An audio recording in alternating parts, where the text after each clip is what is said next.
إنا لله وإنا إليه راجعون. إنا لله وإنا إليه راجعون، ببالغ الحزن والأسى، وبقلوب مؤمنة بقضاء الله، وبأصدق التعازي والمواساة.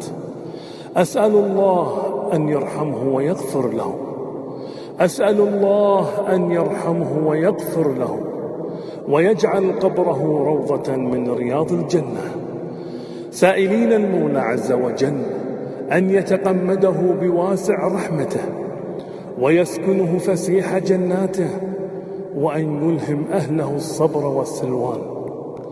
أسأل الله أن يرحمه ويغفر له، أسأل الله أن يرحمه ويغفر له، ويجعل قبره روضة من رياض الجنة. اللهم آمين، اللهم آمين. اللهم ارحمه